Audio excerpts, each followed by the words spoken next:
Ya, selamat bertemu kembali. Hari ini kita akan belajar tentang mata kuliah struktur data gitu ya. Jadi hari ini kita akan berkenalan dengan struktur data. Jadi di struktur data di bahasa pemrograman yang akan kita gunakan nanti itu adalah kita akan menggunakan bahasa pemrograman C++, kemudian dengan menggunakan editor namanya adalah code block. Jadi code block itu bisa di-download dari internet dan free. Nah, untuk pertemuan kali ini kita akan berkenalan dengan struktur data atau kita akan berkenalan dengan dasar-dasar dari pemrograman C++. Nah, kemudian untuk code block tampilannya seperti ini. Kebetulan saya menggunakan versi 13.12 gitu ya.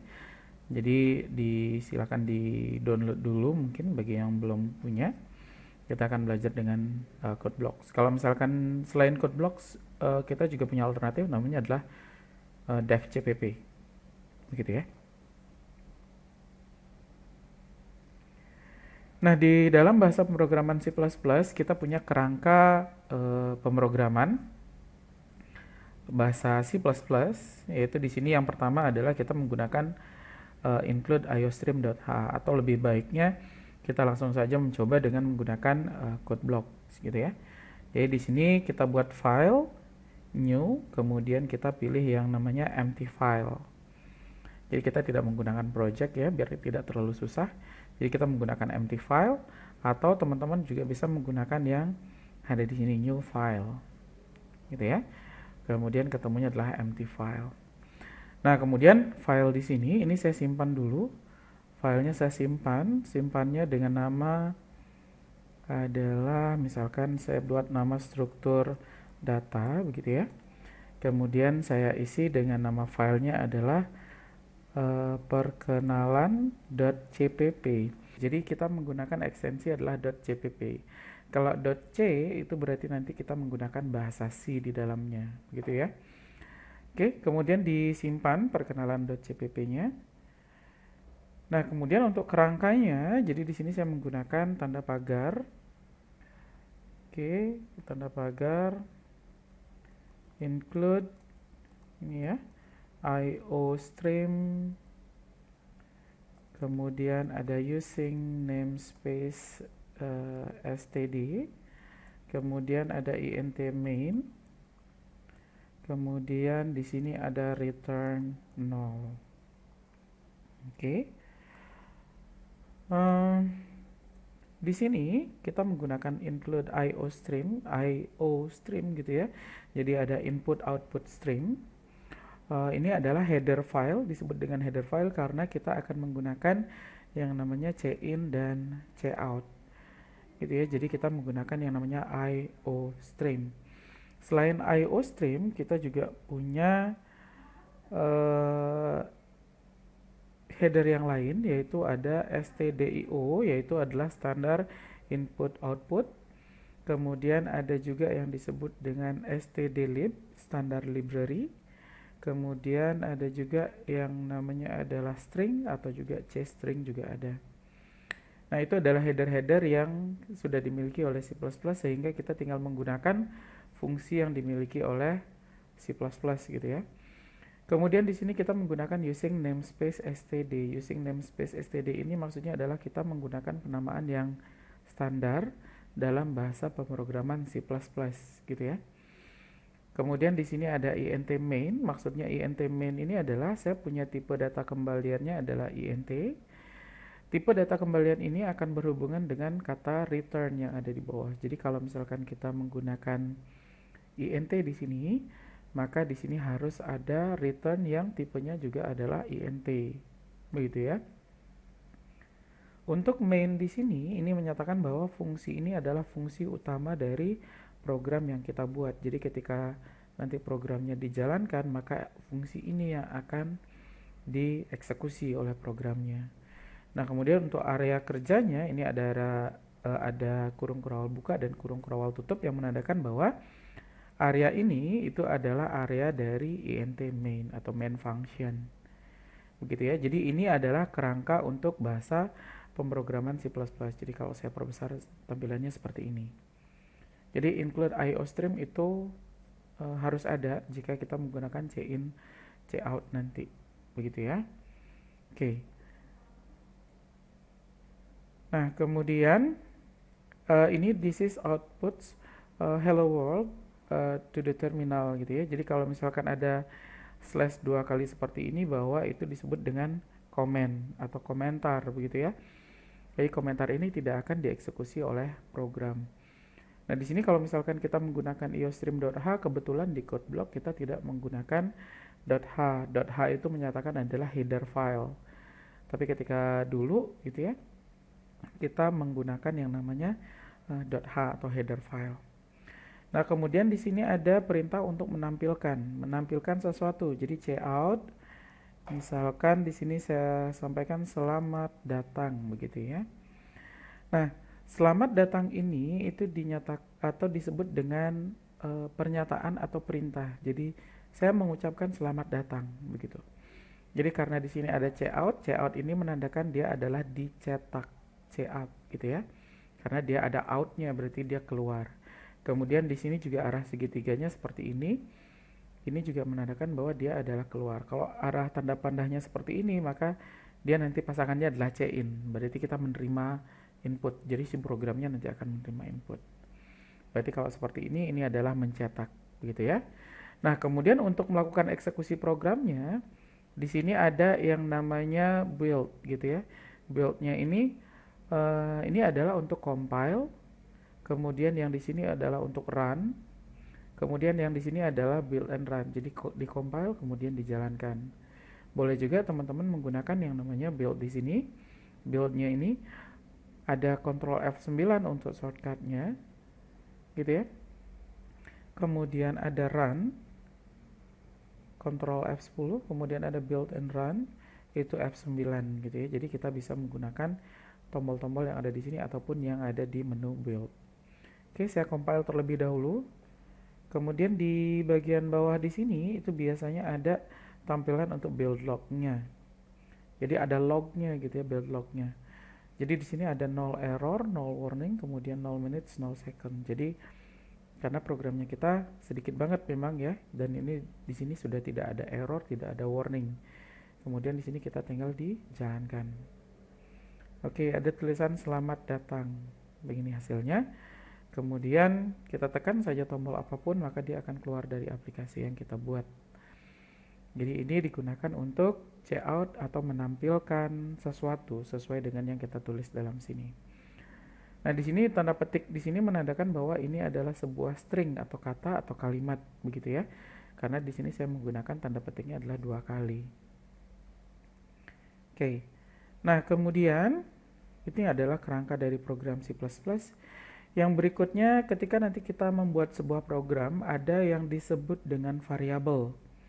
Ada yang disebut dengan variabel, atau variabel itu bisa dikatakan sebagai simbol gitu ya. Sebagai simbol dari suatu data yang kita tidak bisa tahu isinya atau nilainya berapa. Gitu ya. Nah, ada aturan-aturan dalam penulisan variabel, begitu juga dengan fungsi. Yaitu dia tidak boleh menggunakan spasi. Misalkan kita punya variabel namanya adalah nama depan begitu ya. Jadi nanti kita akan simpan dengan nama underscore depan atau nama depan dengan digabung. Jadi tidak boleh menggunakan spasi. Underscore boleh. Gitu ya. Harus dimulai dengan huruf. Maksudnya harus dimulai dengan huruf di sini. Ketika saya punya sebuah bilangan gitu ya, namanya bilangan 1 gitu misalkan, maka saya harus menulis bilangan 1. Jadi huruf di pertama gitu ya. Tidak boleh 1 bilangan, itu tidak boleh. Jadi harus menggunakan bilangan 1. Kemudian yang berikutnya adalah dapat diikuti dengan angka. Jadi harus dimulai dengan huruf dan dapat diikuti dengan angka. Misalkan bilangan 1, bilangan 2, nilai 1, nilai 2, itu bisa memungkinkan. Jadi ada angka di belakang hurufnya, itu boleh. Yang penting yang pertama itu adalah harus huruf. Nah, di dalam bahasa pemrograman C++ itu ada sifat yang disebut dengan case sensitive. Case sensitive di sini itu dia membedakan antara huruf besar dan huruf kecil. Jadi huruf kapital dengan huruf kecil itu dibedakan. Ketika kita menyebut nama variabel dengan huruf kecil, maka nanti kita juga memanggilnya pun itu harus menggunakan huruf kecil. Tidak boleh menggunakan huruf besar. Begitu juga sebaliknya gitu ya. Kemudian tidak boleh menggunakan reserved word. Reserved word ini maksudnya adalah kata-kata yang sudah dipesan oleh bahasa pemrograman C++, begitu ya. Jadi atau kita tidak boleh menggunakan kata-kata kunci di dalam bahasa pemrograman C++. Kemudian tidak boleh menggunakan karakter khusus. Misalkan saya menggunakan variabel karakternya adalah persen, karakternya adalah tanda seru, karakternya adalah gitu misalkan. Jadi kita tidak boleh menggunakan karakter-karakter khusus tersebut gitu ya. Jadi kita tidak boleh menggunakan karakter-karakter khusus tersebut. Oke. Nah, ini contoh dari penulisan variabel. Misalkan di sini ya, tipe data, tipe data. Nah, ini ada sesuatu yang baru lagi, tipe data.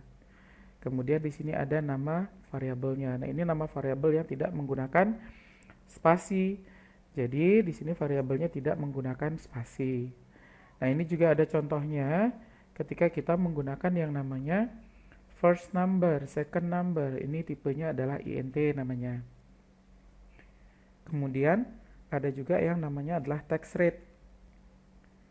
Text rate di sini dia ditulis dengan huruf besar semua di awal gitu ya. Kemudian dia tidak ada spasi.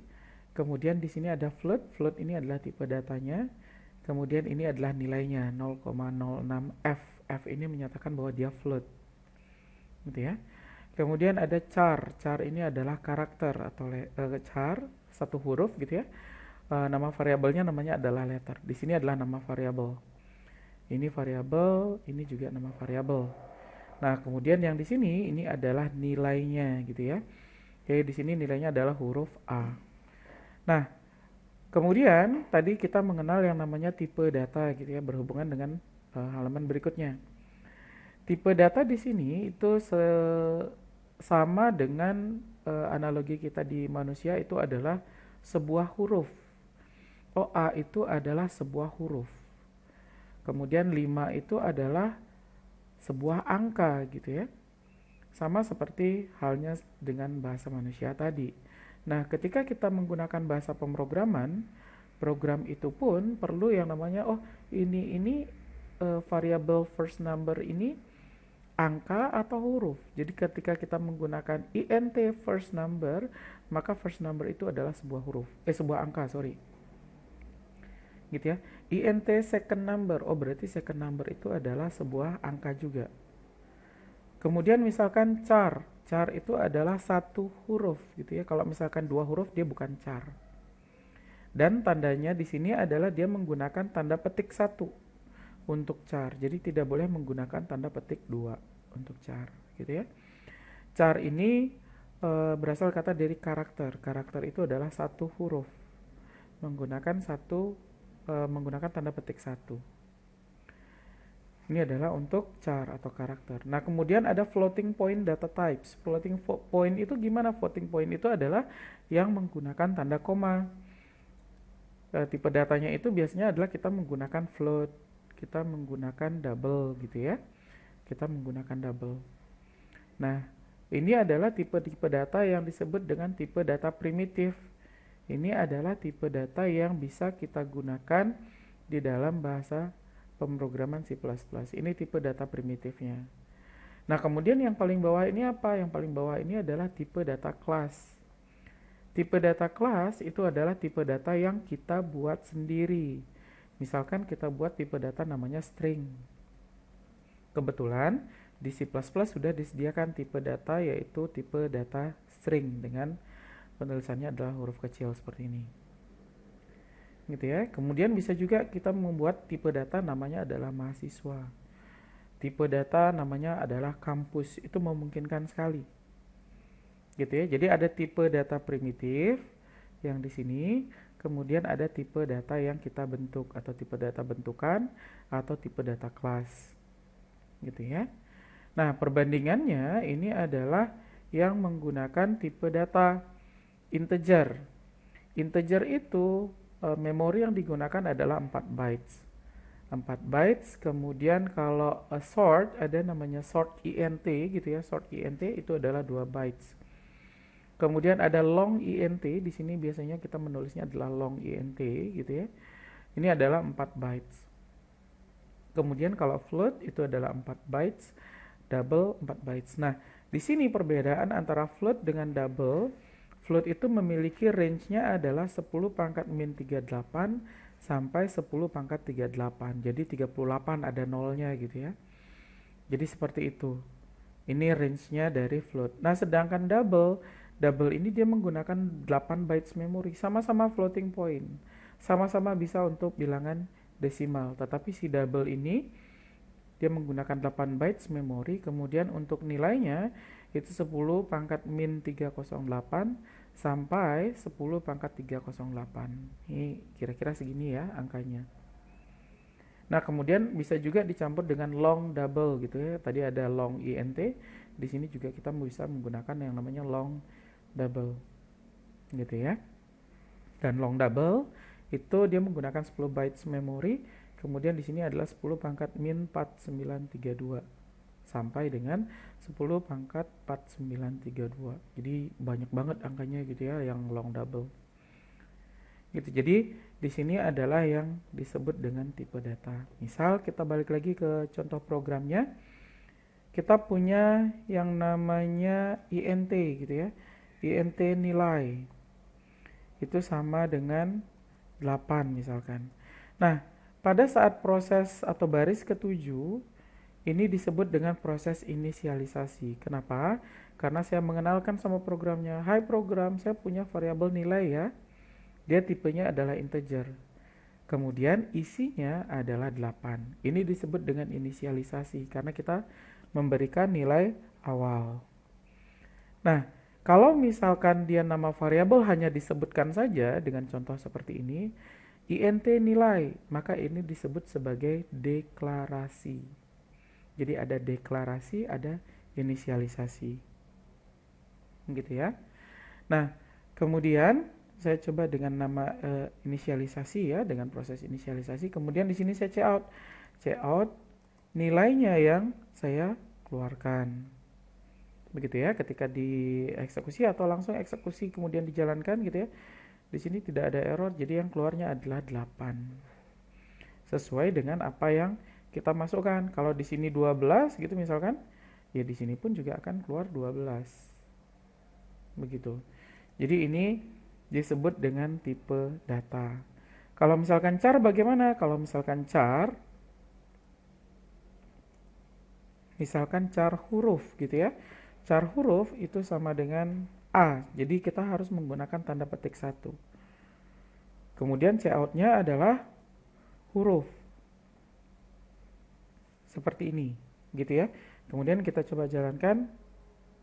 Oke, jadinya huruf A yang keluar. Oke, sesuai dengan yang kita masukkan di sini. Kalau double ataupun float, itu double, misalkan angka itu sama dengan 12,3 begitu ya.